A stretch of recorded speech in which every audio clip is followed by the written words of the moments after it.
এবার দয়া করে যেদিকে যাওয়ার সেদিকে চলে যান। আপনার যন্ত্রণা আমি আর নিতে পারছি না।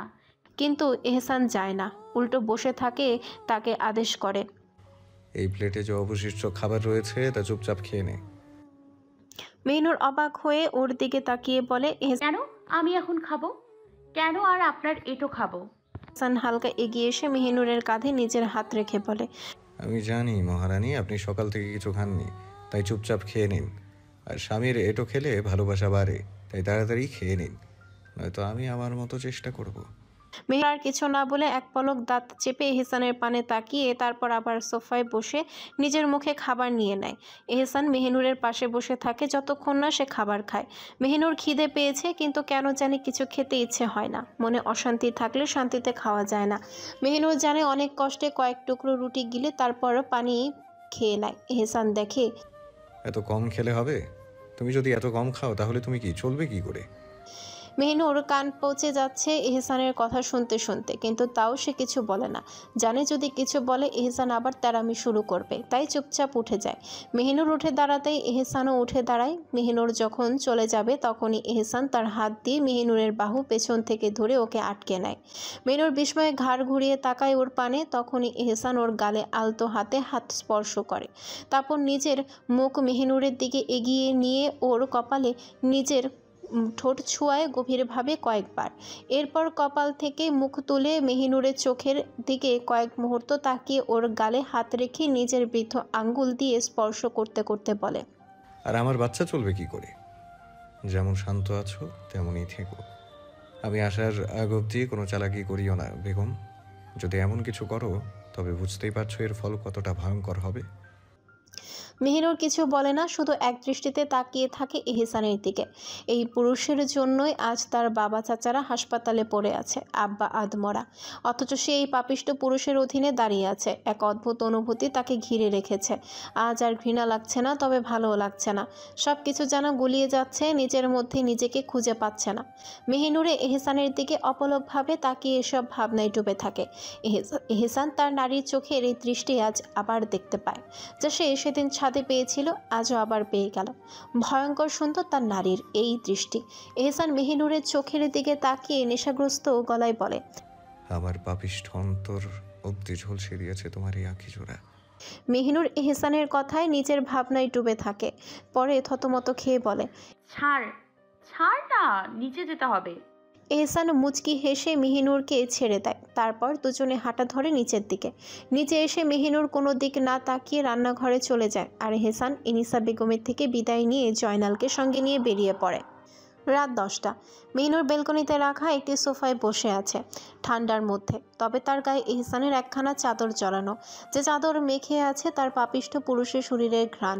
মেহিনুরের হাতে তাসবিহ নিয়ে বসে বসে দুরূদ জিকির পড়ছে আর নিস্তব্ধ গেটের দিকে তাকিয়ে আছে, এই আশায় কবে যে এহসান বাড়ি আসবে, কারণ এনিসা বেগম তো ওকে দায়িত্ব দিয়েই দিয়েছেন যে এহসানের খাওয়া দাওয়া যা যা প্রয়োজন সব মেহিনুরের দায়িত্ব। আর মেহিনুর সে আর কি করবে, এসবই করছে, তাই তো যাকে ঘৃণা করে তার জন্য নিজের ঘুম হারাম করে বসে বসে অপেক্ষা করছে। আজ মনটা একটু হলেও শান্ত, কারণ বিকেলবেলা আমেনা বেগমের ফোন দিয়ে মেহেরুবকে ফোন করেছিল। জানতে পেরেছে সবই ঠিক আছে, আল্লাহর হুকুমে তার আব্বা জানও একটু সুস্থ আছেন, চাচারাও আর বাড়ির সবাই ঠিক আছেন। এসব ভাবতে ভাবতে গাড়ির শব্দ কানে আসে, স্পষ্ট দেখতে পায় তার পাপিষ্ট পুরুষ হাজির। তাই আর এক মুহূর্ত দেরি না করে তাড়াতাড়ি উঠে দাঁড়ায়। তারপর গায়ের চাদরখানা সোফায় রেখে তাড়াতাড়ি পা চালায়। উদ্দেশ্য সদর দরজা খুলে দেওয়া, যেমন ভাবা তেমনি কাজ। তাড়াতাড়ি নিচে চলে আসে, এসে সদর দরজার দিকে হাত বাড়ায়। এদিকে এহসান যেই না বাইরে থেকে দরজা খোলার জন্য পকেট থেকে চাবি বের করবে, দরজা লাগাতে যাবে, তখনই হুট করে দরজা খুলে যায়। এহসান কিছুটা থমকে যায়, কারণ এটা তার সাথে প্রথমবার হলো। দরজার দিকে চোখ যেতেই তার মন প্রাণ অন্তর পর্যন্ত ঠান্ডা হয়ে যায়। প্রশান্তি চলে আসে আপনা আপনি, আর ভেতরে অজান্তে এক চিলতি হাসি ঠোঁটের কোণায় ফুটে ওঠে। তার নারী যে দাঁড়িয়ে আছে তার সামনে, তার স্নিগ্ধ ফুল দাঁড়িয়ে আছে, তবে আজও তাকে কবুতরের বাচ্চার মতোই লাগছে। নামাজের হিজাব যে পড়ে আছে, এমনকি এহসানকে এভাবে নিজের পানে তাকিয়ে থাকতে দেখে মেহনুর ওকে উদ্দেশ্য করে সালাম দেয়। আসসালামু আলাইকুম। সালামটা দেওয়াটা তাদের সবারই অভ্যাস। কেউ বাড়িতে প্রবেশ করলে, কাউকে সারাদিন দেখলে মেহনুরের সালাম দেওয়া নিজ ধ্যান ভেঙে এহসান মুচকি হেসে বলে। ওয়ালাইকুম আসসালাম ওয়া রাহমাতুল্লাহ। এ বলে এহসান বাড়িতে প্রবেশ করার দোয়া মনে মনে পড়ে বাড়িতে পা রাখে। এহসান ভিতরে আসতেই মেহিনুর দরজা লাগিয়ে দেয়। তখনই এহসান ওর পানে ভ্রু কুঁচকে তাকিয়ে বলে, কিরে কবুতরের বাচ্চা, এখনো ঘুমোসনি কেন?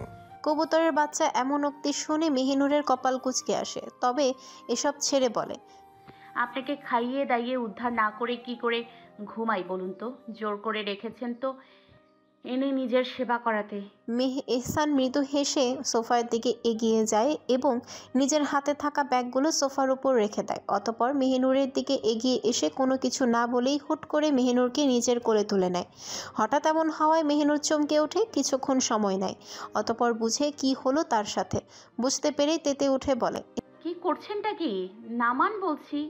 এভাবে কোলে তুললেন কোন কারণে? এহসান মেহিনুরের দিকে তাকিয়ে ওর কোমরে রাখা নিজের হাত আরো শক্ত করে ধরে হেসে বলে, প্রতিদিন তো তোকে দু একবার করে কোলে নিতে হয়, কোনো না কোনো কারণ, কিন্তু আজ তো কোনো কারণ পেলাম না, তাই এমনিই নিলাম। অভ্যাস হয়ে গেছে তো তাই। মেহিনুর বিরক্তি নিয়ে বলে, এই আপনি না সারাদিনে বাড়ি ফিরলেন, তাহলে ক্লান্ত লাগে না একটুও? ক্লান্ত হন এসব নাটক করতে?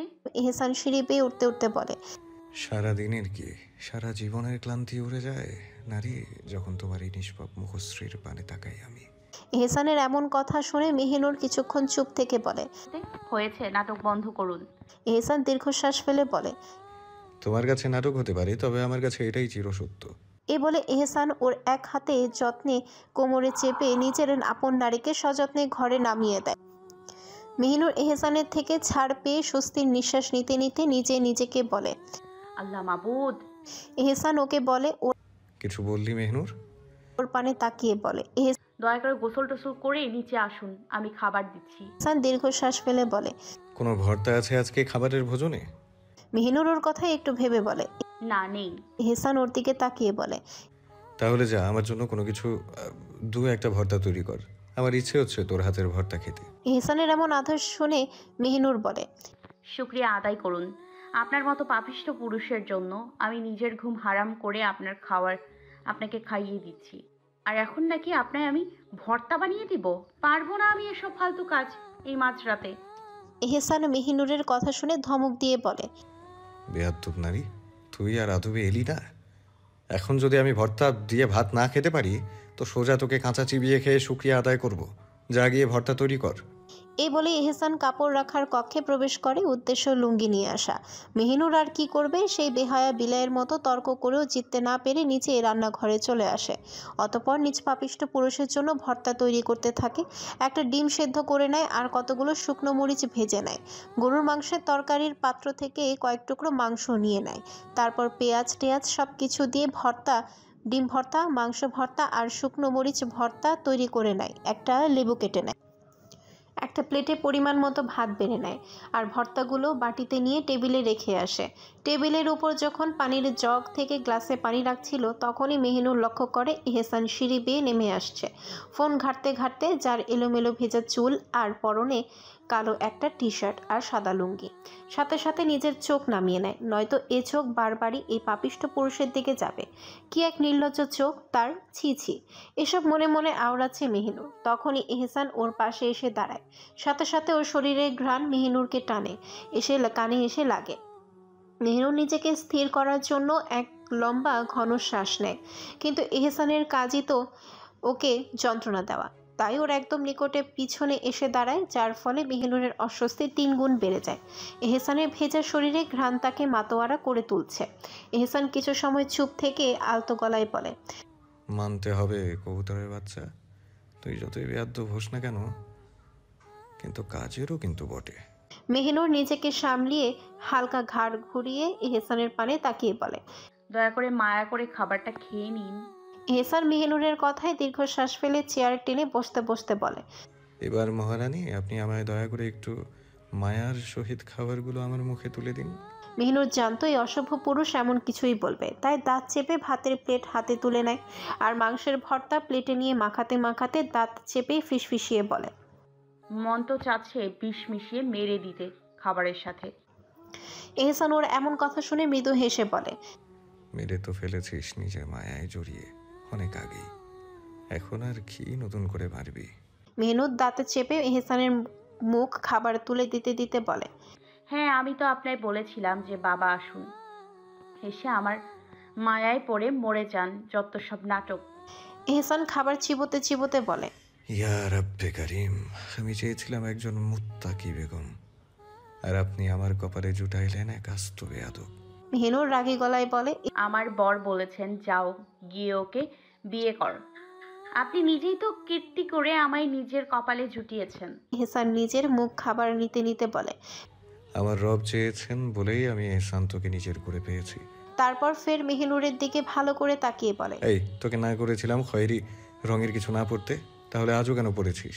মেহিনুর হতবাক হয়ে নিজের দিকে তাকায়, তারপর তাতে দাঁত চেপে বলে, আমার ইচ্ছে হয়েছে পড়েছি, তাতে আপনার কি? এহসান মুচকি হেসে বলে, পরে কিন্তু আমি বেসামাল হয়ে তাতে ডুব দিলে আবার আমায় দোষ দিস না বেকুব নারী।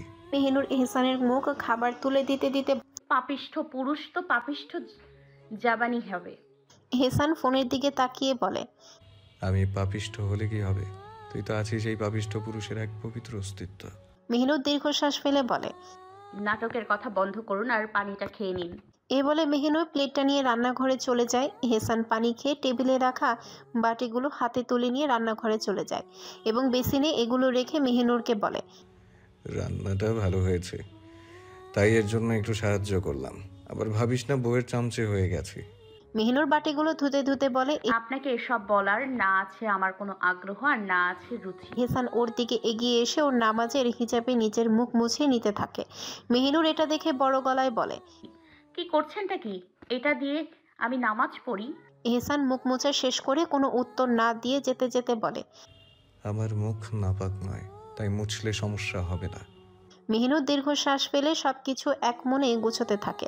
এহসান টেবিলের উপরে রাখা সুপারির থালা থেকে এক টুকরো সুপারি মুখে দিয়ে নিজের ঘরের দিকে পা বাড়ায়।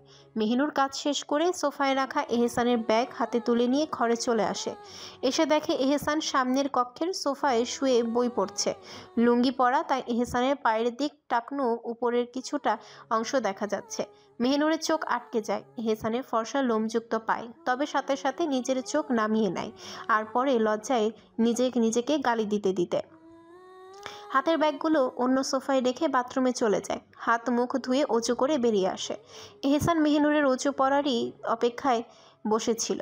নিজে অজু করে এসে মেহিনুরের মনে আসে এহসানের চাদর তো সে বেলকনিতে রেখে এসেছে, তাই বেলকনিতে যায়। উদ্দেশ্য চাদরখানা চুপিসারে জায়গা মতো রেখে দেওয়া। তাড়াতাড়ি বেলকনিতে গিয়ে চাদরখানা গুছিয়ে নিয়ে যেই না পেছনে ঘুরবে তখনই ওর নাকে এহসানের শরীরের ঘ্রাণ এসে ঠেকে। মুহূর্তে কেঁপে ওঠে, সাথে বুঝে যায় এহসান তার পাশেই, তাই তাড়াতাড়ি চাদরখানা আবারও সোফায় রেখে দেয়। তখন এহসান পিছন থেকে ওকে বলে, আমি তোর স্বামী, আর আমার জিনিস ব্যবহার করার পর এত আতঙ্কিত হওয়ার কিছু নেই, বুঝেছিস বোকা নারী? মেহিনুর এহসানের কথায় থমকে যায়। সে নিজেও জানে এহসানের তাকে কিছু বলবে না, কিন্তু এই নির্লজ্জ পুরুষ যে তাকে কথায় কথায় শরম দেয়, যদি এখনও এমন করে তাই তো চুপিসারে রেখে দিতে চেয়েছিল, কিন্তু সে তো আর নিজের দোষ স্বীকার করবে না, তাই পেছনে ঘুরে বলে, কই, আমি আতঙ্কিত হয়েছি, আপনি সব বোঝেন মনে হয়। এহসান মুচকি হেসে মেহিনুরের দিকে এগোতে এগোতে বলে, হ্যাঁ গো, আমি সব বুঝি। তোমার পায়ের পাতা থেকে তোমার মাথা অবধি প্রতি মুহূর্তে মুহূর্তে কি চলছে, তুমি কি ভাবছো, আমি সব বুঝি, সব। মেহিনুর মেকি হেসে বলে, ভুল ধারণা। এহসান মেহিনুরের সামনে এসে বলে, কিভাবে বুঝলে? মেহিনুর দীর্ঘশ্বাস ফেলে বলে, যদি আপনি আমার অন্তরের অবস্থা জানতেন তাহলে কি আর আমার সামনে আমার বাপকে আধমরা হতে দিতেন? এহসান মেহিনুরের দিকে নিজের হাত বাড়িয়ে প্রতি সময়ের মতো ওর কোমর জড়িয়ে ধরে বলে, তোমার অবস্থা বুঝি বলেই নারী তোমার বাপ আধমরা ছিল, নয়তো মরা থাকতো। এহসান এমন কথা শুনে মেহিনুরে আহত গলায় বলে, আপনি বুঝবেন না, আপনাদের কষ্ট দেখতে কতটা ভয়ঙ্কর যন্ত্রণা হয়, যদি জানতেন তাহলে এমন বলতেন না। এহসান আহত সুরে তাচ্ছিল্যের হাসি দিয়ে বলে, নিজের ভাইয়ের রক্ত দিয়ে গোসল করা আমি এহসান, নিজের বড় বোনের নিজ চোখে ইজ্জত হরণ হতে দেখা আমি এহসান, নিজের ভাইয়ের বউয়ের ইজ্জত হরণ হতে দেখা আমি এহসান, নিজের ভাতিজির ছোট্ট কলিজা ছিঁড়ে নিতে দেখা আমি এহসান, নিজের বাপকে আপন ছেলের রক্ত দিয়ে গোসল করা আমি এহসান, আরো কত বিরল কত নির্মম হত্যা নিজ চোখে দেখা আমি এহসান। জানিস তোর বাপ চাচা যদি সেদিন মরেও যেত, আর তুই যতটা কষ্ট পেতি তার 1/ভাগের সমান হতো না আমার চাপা কষ্টের কাছে। বুঝলি বোকা নারী, আমি পাপিষ্ঠ হতে চাইনি। এই দুনিয়ার নিকৃষ্ট মানুষ আমায় বাধ্য করেছে তা হতে। মেহিনুর এহসানের কথাগুলো শুনে স্তব্ধ হয়ে যায়। কিছুক্ষণ থমকে গিয়ে বলে, আপনি বোঝেন তো আপনজনের হারানোর ভয়? তাহলে কেন একটা বার আমায় আমার আব্বার সাথে কথা বলতে দিচ্ছেন না? কি এহসান মেহিনুরের দিকে তাকিয়ে বলে। কেন, আজ বিকেলে যে কথা বললি সেটা কি যথেষ্ট নয়? মেহিনুর থমকে ওঠে। কি করে জানলো? এহসান এটা চমকে যেতে দেখে এহসান মৃদু হেসে বলে, তুই কি ভাবলি আমি কিছু জানি না? মনে রাখিস, তুই এই বাড়িতে কি করছিস, কি বলছিস, কিভাবে হাঁটছিস, কি খাচ্ছিস, তা প্রতি মুহূর্তে মুহূর্তে আমার জানা। এহসান ফের বলে। মেহিনুর যেন চাঁদ হাতে পাওয়ার মতন চমকে ওঠে। তার চোখ উচ্ছ্বাসে চকচক করে ওঠে। আগ্রহ নিয়ে বলে, হ্যাঁ হ্যাঁ, দেবেন একটাবার দেখতে? এহসান মুচকি হেসে মেহিনুর কপালে নিজের কপাল ঠেকিয়ে বলে, বাপকে দেখবি? একটা বার নয়, একদিনের জন্য দেখতে দিব। তবে আমার কয়েকটি শর্ত মেনে নিতে হবে বেগম তোমায়। মেহিনুর চোখ বন্ধ করেছিল, ফের হুট করে চোখ খুলে বলে, বলুন, আমি সব শর্তে রাজি। সত্যি তো? হুম। এহসান মৃদু হেসে বলে, তাহলে শুন, এখন থেকে তুই আমার একজন মুত্তাকি স্ত্রী হওয়ার চেষ্টা করবি। একদম একজন মুত্তাকি স্ত্রী আর মুত্তাকি মা। পারবি? মেহিনুর থমকে যায় এহসানের এমন শর্তে। সে তো তা কখনোই পারবে না। এই পুরুষের স্ত্রী হওয়াটা কি আদৌ কি সে পারবে মেনে নিতে? তার মন তো মানবে না, কিন্তু তার বাবাকেও দেখাই লাগবে। প্রাণটা বেরিয়ে যাচ্ছে জন্য কোনো কিছু না ভেবে বোকা মেহিনুর বলে দেয়। হ্যাঁ, আমি রাজি। এহসান নিজের হাত ওর দিকে এগিয়ে দিয়ে বলে, কথা দে। মেহিনুর কিছু মুহূর্ত ভেবে কাঁপা কাঁপা হাত এহসানের হাতে রেখে আলতো করে আর বলে, কথা দিলাম। সারা শরীর কাঁপছে, মেহিনুরের গলা শুকিয়ে যাচ্ছে, কিন্তু তা সে কথা দিয়ে দিয়েছে। এহসান মুচকি হেসে মেহিনুরকে জাপটে আগলে নেয় আপন বুকে। এরপর তৃপ্তির হাসি দিয়ে বলে, তাহলে কাজ শুরু করে দাও। মেহিনুর থমকে যায়। কিসের কথা বলছে এই পুরুষ? কি করবে সে? এহসান মেহিনুরের মাথা নিজের বুক থেকে আলতো সরিয়ে ওর দুই কাঁধে হাত রেখে বলে, তুমি যখন কথা দিলে তো তা পূর্ণ করো। আর তোমার প্রথম কাজ হচ্ছে আমায় তেলাওয়াত শোনানো। এখন থেকে যখন তুমি তেলাওয়াত করবে তখনই আমি শুনবো। সে সময়ে যদি আমি থাকি তোমার পাশে। আর তাহাজ্জুদের সময় আর ফজরের সময় তো আমায় শোনাতেই হবে। মেহিনুর স্বস্তির নিঃশ্বাস ফেলে। সে তো ভেবেছিল এহসান না আবার নিজের অধিকার চেয়ে বসে, কিন্তু এমন কিছুই হয় না। তখনই এহসান ওকে বলে, এইটার আস্থা রেখো যে আমি তোমার অনুমতি ছাড়া তোমার উপর নিজের কর্তৃত্ব ফলাবো না। তবে মেহিনুর ঢোক গিলে বলে, তবে তবে কি? এহসান নিজের মুখ মেহিনুরের কানের কাছে নিয়ে আসে, যার ফলে এহসানের গরম উষ্ণ নিঃশ্বাস মেহিনুরের গালে আছড়ে পড়ে। মেহিনুর কেঁপে ওঠে। তখনই এহসান ওর কানে ফিসফিসিয়ে বলে, তবে কিন্তু দিনে কয়েকবার কোলে নেয়া আর চুমু দেয়া, এটা কিন্তু আমি তুমি অনুমতি দিলেও করব, না দিলেও করব। বুঝলে আমার বোকা নারী? মেহিনুর এহসানের এমন কথা শুনে ওর বুক বরাবর ধূপ করে এক ধাক্কা দিয়ে বলে, চুপ করুন, বেহায়া পুরুষ, লজ্জা করে না? এহসান মুচকি হেসে মেহিনুরের হাতে ধরে নিয়ে ওকে সোফায় বসায় এবং নিজেও বসে আর বলে, নাও একটা সুন্দর নাশিদ শোনাও। কোরআন শুনেছি, তোমার গলা থেকে নাশিদ শুনিনি। মেহিনুর কিছু মুহূর্ত চুপ থাকে, তারপর গলা পরিষ্কার করে মনে মনে বিসমিল্লা পড়ে শুরু করে একটা সুন্দর নাশিদ। বড় তালুকদার বাড়ির বসার কক্ষটা আজ থমথমে। সবাই উপস্থিত, কিন্তু পরিবেশে যেন চাপা বারুদের গন্ধ। সকলেই ক্ষুব্ধ, আর সেই ক্ষোভের কেন্দ্রবিন্দু একমাত্র ব্যক্তি এহসান। গত এক সপ্তাহে একটার পর একটা ঘটনা ঘটিয়ে চলেছে সে।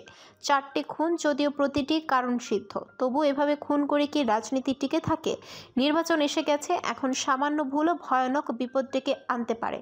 রাজনীতির খেলা তীক্ষ্ণ বুদ্ধিতে খেলতে হয়, কিন্তু এহসান যেন আগুনের সঙ্গে নাচছে। মনিরুল সাহেব কাল রাতে মজলিস থেকে ফিরে বিষয়টা শুনে চিন্তিত হয়েছিলেন, কিন্তু নিজেকে বোঝানোর চেষ্টা করেছিলেন এহসান তার ছেলে, সে ভুল করবে না। কিন্তু আজ সকালে পত্রিকা খুলতেই যেন হৃৎপিণ্ড এক মুহূর্তের জন্য থমকে গেল। পুলিশ অফিসার হামিনের বিকৃত মরদেহ উদ্ধার। স্থানীয় লোকজন তার দেহ থানার সামনে পেয়েছে, যেখানে হাত পা নৃশংসভাবে টুকরো টুকরো করা হয়েছে। তিনি আর কিছু বললেন না, চোখ তুলে সরাসরি তাকালেন এহসানের দিকে। পত্রিকা টেবিলে ছুঁড়ে দিয়ে কঠিন স্বরে বললেন, এটা কি এহসান? তুমি কেন করেছো? এখন যদি কেউ টের পেয়ে যায়? এহসান ঠোঁটের কোণে মৃদু হাসি ফুটিয়ে বলল,